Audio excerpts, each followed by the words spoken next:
على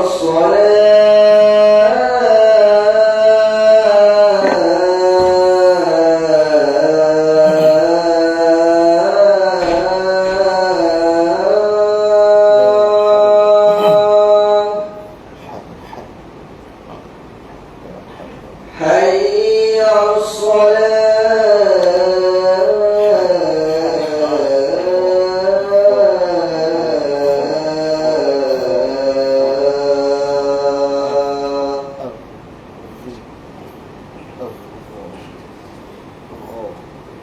حي على الفلاح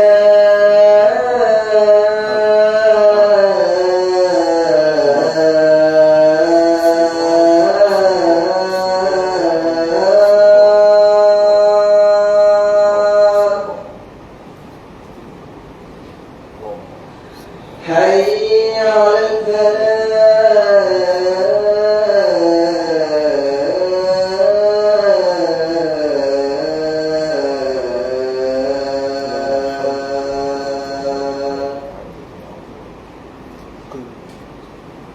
الله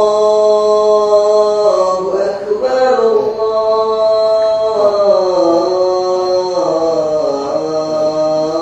الله أكبر لا إله إلا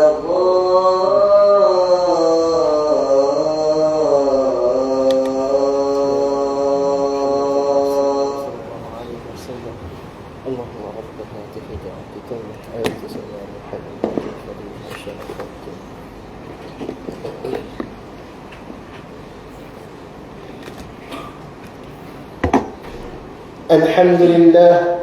الحمد لله الذي هدانا لهذا وما كنا لنهتدي لولا أن هدانا الله.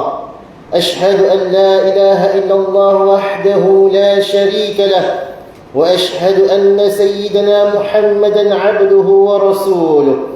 اللهم صل على سيدنا محمد وعلى آله وصحبه وسلم تسليما كثيرا. أما بعد، فيا عباد الله اتقوا الله اتقوا الله اتقوا الله حق تقاته ولا تموتن إلا وأنتم مسlimun. Kaum muslimin yang dirahmati Allah, marilah kita bersama-sama meningkatkan ketakwaan kepada Allah Subhanahu wa taala dengan melaksanakan segala perintahnya dan menjauhi segala larangannya. Sesungguhnya takwa merupakan sebaik-baik bekalan dalam kehidupan, bukan sahaja di dunia, bahkan juga di akhirat kelak. Berilah tumpuan yang sepenuhnya kepada khutbah yang disampaikan. Udah-udah lagi berkelakar dengan kawan di sebelah. Simpan handphone dalam poket masing-masing. Jangan ber-WhatsApp, jangan ber-Facebook, jangan ber-TikTok, jangan main game. Dan fokuslah kepada khutbah yang disampaikan. Mudah-mudahan kita meraih kesempurnaan ganjaran salat Jumaat yang dijanjikan. Berikutan isu yang hangat diperkatakan mutakhir ini yang berkaitan dengan zakat. Marilah kita bersama-sama mengambil iktibar dan menginsafi bahawa zakat adalah ibadah harta yang mempunyai peranan yang besar dalam membantu golongan asnaf dan memakmurkan ekonomi umat Islam. Maka mimbar pada hari ini akan membicarakan khutbah yang bertajuk zakat dilaksana, hak asnaf terbela, agar kita semua memahami kepentingan menunaikan zakat melalui saluran yang sah dan pengagihan secara telus kepada golongan asnaf yang berhak untuk menerimanya. Kaum muslimin yang dirahmati Allah, zakat adalah ibadah yang penting dan merupakan salah satu daripada rukun Islam. Zakat melibatkan harta dan maslahah umat Islam. Oleh sebab itu, zakat sangat sensitif kerana boleh terdedah kepada penyelewengan. Nabi Muhammad sallallahu alaihi wasallam telah menetapkan suatu prinsip yang jelas bahawa urusan zakat mesti dikawal selia secara ketat oleh pemerintah. Daripada Abu Humaid As-Sa'idi radhiyallahu anhu, beliau menyampaikan hadis yang bermaksud Nabi SAW telah melantik seorang lelaki daripada kabilah Al-Asdi bernama Ibnu Al-Ludbiyah sebagai amil zakat. Setelah pulang, beliau berkata, ini untukmu harta zakat dan yang ini adalah hadiah yang diberikan kepadaku. Kemudian baginda SAW berdiri di atas mimbar setelah mengetahui hal itu. Lalu baginda memuji Allah Subhanahu Wa Taala dan bersabda, apakah yang telah terjadi dengan seorang amil petugas yang aku utus? Lalu dia berkata, ini untukmu dan ini dihadiahkan kepadaku. Mengapakah dia tidak duduk sahaja di rumah bapanya atau ibunya? Kemudian dia lihat, adakah dia akan diberi hadiah atau tidak? Hadis riwayat Imam Muslim. Hadis ini menunjukkan bahawa pengurusan zakat berada di bawah pemantauan yang ketat serta menuntut tahap integriti yang tinggi dalam kalangan amil. Pengurusan zakat mesti diurus secara sistematik dan telus oleh pihak berautoriti. Firman Allah Subhanahu Wa Taala dalam surah At-Taubah ayat yang 103, A'udzu billahi minasy syaithanir rajim. Khudh min amwalihim sadaqatan tutahhiruhum wa tuzakkihim biha wa shalli 'alaihim. Inna salataka sakanun lahum wallahu sami'un 'alim. Sadaqallahul 'azim. Maksudnya, ambillah sebahagian dari harta mereka menjadi sedekah zakat, supaya dengannya engkau membersihkan mereka dari dosa dan mensucikan mereka dari akhlak yang buruk. Dan doakanlah untuk mereka, kerana sesungguhnya doamu itu menjadi ketenteraman bagi mereka. Dan ingatlah, Allah Maha mendengar lagi Maha mengetahui. Kaum muslimin yang dirahmati Allah, Majlis Islam Sarawak melalui tabung Baitul Mal Sarawak bertanggungjawab untuk menguruskan semua yang berkaitan dengan kutipan dan agihan zakat di Sarawak. Justru hanya amil yang dilantik secara sah sahaja yang dibenarkan untuk melaksanakan segala urusan kutipan zakat di Sarawak. Perlu difahami bahawa pengurusan zakat adalah berkait dengan pengurusan agama Islam yang berada di bawah bidang kuasa negeri. Setiap negeri mempunyai sistem pungutan dan agihan yang tersendiri bagi memastikan kebajikan asnaf diurus dengan teratur. Oleh sebab itu, pihak dari luar tidak sepatutnya melangkaui sempadan negeri untuk membuat kutipan zakat tanpa kebenaran pihak berkuasa negeri lain.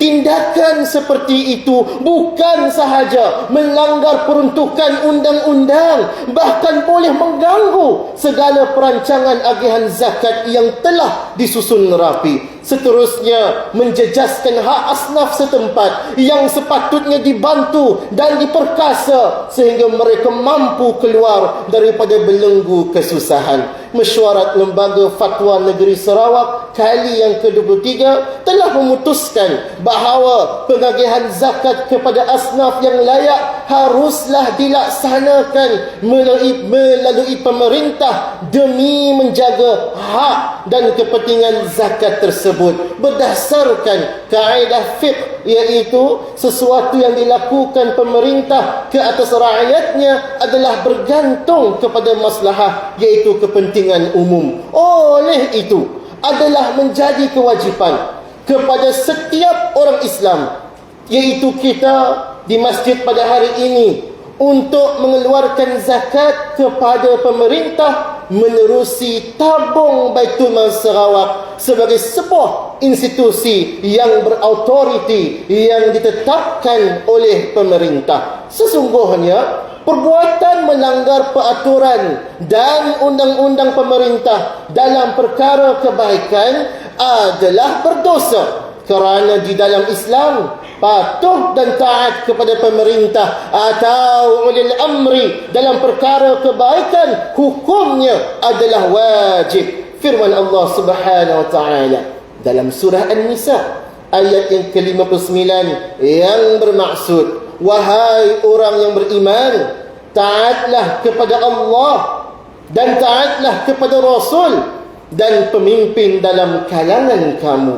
Sehubungan dengan itu, sebagai pihak semua pihak hendaklah mematuhi dan menghormati fatwa Sarawak, khususnya dalam hal menunaikan zakat. Zakat yang dikutip dalam sesebuah negeri hendaklah diagihkan kepada asnaf dalam negeri tersebut. Hal ini penting bagi memastikan hak asnaf setempat terpelihara, di samping mengelakkan kita daripada terjerumus dalam perkara yang menyalahi hukum syarak dan melanggar undang-undang. Kaum muslimin yang dirahmati Allah, dalam memastikan keberkesanan agihan zakat, Islam menggariskan agar ia diuruskan dengan telus dan bertanggungjawab. Ini kerana wang zakat merupakan harta yang telah ditetapkan kategori asnaf penerimanya. Firman Allah Subhanahu wa taala dalam surah At-Taubah ayat yang ke-60 yang maksudnya, sesungguhnya sedekah-sedekah zakat itu hanyalah untuk orang fakir dan orang miskin dan amil-amil yang mengurusnya dan orang mu'allaf yang dijinakkan hatinya, dan untuk hamba-hamba yang hendak memerdekakan dirinya, dan orang yang berhutang, dan untuk dibelanjakan pada jalan Allah, dan orang musafir yang keputusan dalam perjalanan. Ketetapan hukum yang demikian itu ialah sebagai satu ketetapan yang datangnya dari Allah. Dan ingatlah, Allah Maha mengetahui lagi Maha bijaksana. Dalam masa yang sama, umat Islam juga perlu memahami bahawa pengurusan zakat tidak boleh dilakukan sewenang-wenangnya, termasuk dalam hal memindahkan harta zakat ke negeri lain. Perbuatan membawa keluar dana zakat ke negeri lain dikira sebagai memindahkan harta zakat. Imam An-Nawawi rahimahullah menyebutkan di dalam kitabnya Minhajul Talibin, wal azharu man'u naqli zakah. Maksudnya, dan pandangan yang paling kuat, yang paling rajih daripada Imam Asy-Syafi'i adalah dilarang memindahkan harta zakat. Zakat sepatutnya diutamakan kepada asnaf di tempat seseorang yang mencari rezeki. Jika ia dibawa keluar ke negeri lain tanpa keizinan ulil amri pemerintah, maka hak asnaf setempat akan terabai dan berlaku kezaliman ke atas mereka. Oleh itu, jika sesiapa yang mempunyai maklumat berkaitan individu atau kumpulan yang mengutip zakat tanpa tauliah, sila salurkan maklumat kepada pihak tabung Baitul Mal Sarawak untuk tindakan seterusnya. Jangan berdiam diri dan menyembunyikan perkara salah yang berlaku. Bimbang kita tergolong dalam golongan yang membantu kemungkaran kerana menzalimi dan menafikan hak asnaf. Kaum muslimin yang dirahmati Allah, mengakhiri khutbah pada hari ini, marilah kita mengambil beberapa pengajaran penting. Yang pertama, umat Islam hendaklah menunaikan zakat kepada amil yang bertauliah, kerana zakat merupakan ibadah yang tertakluk kepada kawal selia pihak berautoriti bagi menjamin ketelusan sehingga sampai kepada asnaf yang berhak. Yang kedua, umat Islam hendaklah menunaikan zakat di negeri tempat mereka menetap atau di negeri tempat mereka mencari rezeki. Dan yang ketiga serta terakhir, Majlis Islam Sarawak melalui tabung Baitul Mal Sarawak berperanan mengurus dan menyelia dana zakat dengan penuh tanggungjawab, telus dan sistematik. Sekiranya terdapat pihak yang tidak dilantik mengutip zakat, maka umat Islam hendaklah melaporkan kepada pihak berkuasa agama. Marilah kita bersama-sama menghayati firman Allah Subhanahu wa taala dalam surah Al-Maidah ayat yang ke-55. A'udzu billahi minasy syaithanir rajim. Bismillahirrahmanirrahim. Innama waliyukumullahu wa rasuluhu walladzina amanu alladzina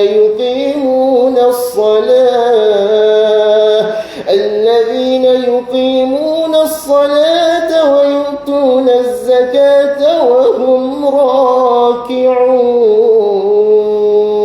Sadaqallahul azim.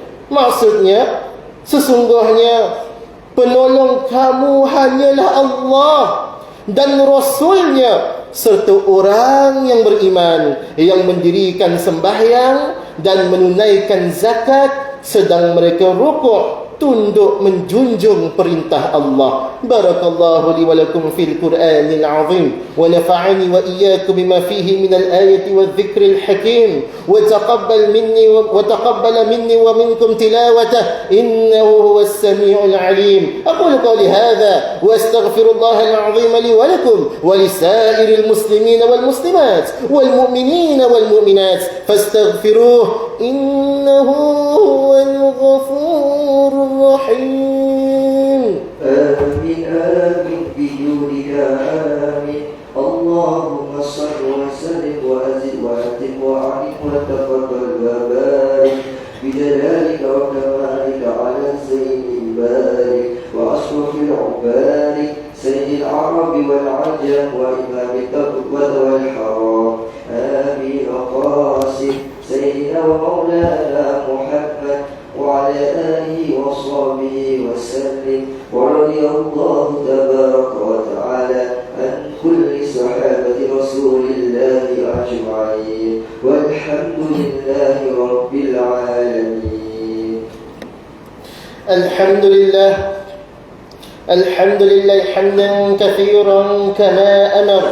أشهد أن لا إله إلا الله وحده لا شريك له وأشهد أن سيدنا محمدا عبده ورسوله. اللهم صل وسلم وبارك على سيدنا محمد وعلى آله وأصحابه أجمعين. أما بعد فيا عباد الله اتقوا الله حق تقاته لعلكم تفلحون. Kaum muslimin yang dirahmati Allah, teruskanlah kita istiqamah menghidupkan masjid-masjid dan surau-surau dengan melaksanakan salat fardu secara berjemaah dan menghadiri majlis-majlis ilmu. Bimbinglah ahli keluarga kita agar tetap menjaga salat 5 waktu. Perkukuhkanlah perpaduan dengan sikap saling menghormati dan bekerjasama sesama masyarakat. Pastikan rezeki yang kita perolehi adalah halal lagi baik agar hidup kita mendapat berkat. Imam At-Tabarani rahimahullah meriwayatkan daripada Ibnu Abbas radhiyallahu anhuma bahawa Rasulullah sallallahu alaihi wasallam bersabda, "Wa ayyuma 'abdin nabata lahmuhu min as-suht wal riba fan-nar awla bih." Maksudnya, sesiapa sahaja daripada kalangan manusia dagingnya itu tumbuh daripada perkara yang haram dan amalan riba, api nerakalah yang patut untuk membakar dan menghilangkan daging tersebut. Hindarkanlah diri dan keluarga kita daripada segala perkara yang boleh memudaratkan seperti penyalahgunaan dadah, bahan inhalan dan ketum, perjudian serta segala bentuk maksiat seperti bermain nombor ekor dan juga slot. Semua ini hanya membawa kepada kehancuran hidup dan meruntuhkan masa depan kita dan umat. Pada hari yang mulia ini juga, perbanyakkanlah selawat ke atas Nabi Muhammad sallallahu alaihi wasallam seperti yang diperintahkan oleh Allah Subhanahu wa taala dalam surah Al-Ahzab ayat yang ke-56. Inna Allah wa malaikatahu yusalluna 'alan nabi ya ayyuhalladzina amanu sallu 'alaihi wa sallimu taslima.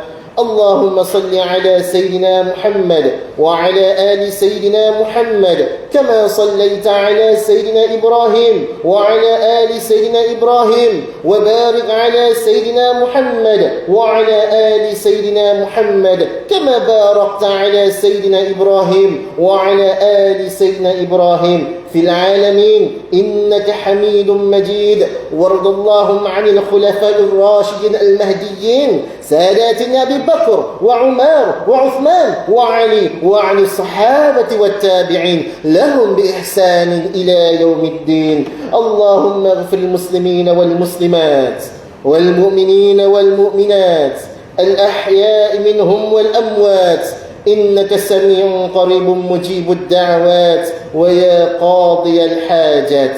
يا الله يا رحمن يا رحيم, bantulah saudara-saudara kami yang memerlukan bantuan di mana sahaja mereka berada, khususnya di bumi Gaza dan Asia Barat. Kurniakanlah mereka perlindungan, keamanan dan kemenangan dengan rahmat-Mu, wahai Tuhan yang Maha Pengasih. Ya Allah, Ya Ghaffar, ampunilah segala dosa-dosa kami, ibu bapa kami, keluarga dan guru-guru kami. Limpahkanlah kepada kami kesejahteraan dan kebahagiaan di dunia dan di akhirat. Ya Allah, kurniakanlah kecermelangan pendidikan kepada anak-anak kami dalam apa sahaja bidang yang mereka ceburi. Tambahkanlah ilmu dan kemahiran yang bermanfaat kepada mereka. Suburkanlah pribadi mereka dengan akhlak yang mulia dan terpuji. Jadikanlah anak-anak kami ini pemimpin dalam kalangan orang-orang yang bertakwa. Ya Allah, Ya Hadi, Ya Hakim, berikanlah taufik dan hidayat-Mu kepada kami semua dan juga kepada pemimpin-pemimpin negara kami, khasnya kepada Seri Paduka Baginda Yang di-Pertuan Agong Malaysia dan juga pemimpin-pemimpin negeri kami, khususnya Tuan yang terutama yang di-Pertuan Negeri Sarawak. Ya Allah, Ya Hafiz, jadikanlah kami umat yang berintegriti, bersatu padu dan umat yang terbilang dalam semua bidang yang kami ceburi demi mendukung negara yang maju dan makmur serta mendapat perlindungan-Mu. Ya Allah, kekalkanlah kesatuan kami dalam akidah, ibadah dan akhlak atas pegangan ahlu sunnah wal jamaah. Limpahkanlah nikmat keselamatan, kesihatan dan ketenangan serta lindungilah kami ya Allah daripada segala musibah, wabak dan juga bala yang tidak diingini. Rabbana atina fid dunya hasanah wa fil akhirati hasanah wa qina adzaban nar. Amin amin ya rabbal alamin. Ibadallah, إن الله يأمر بالعدل وإحسان وإيتاء ذي القربى وينهى عن الفحشاء والمنكر والبغي يعظكم لعلكم تذكرون فاذكروا الله العظيم يذكركم واشكروه على نعمه يزدكم واسألوه من فضله يعطكم ولذكر الله أكبر والله يعلم ما تصنعون. Marilah sama-sama kita mendirikan salat Jumaat. الله أكبر الله أكبر أشهد أن لا إله إلا الله أشهد أن محمدا رسول الله حي على الصلاة حي على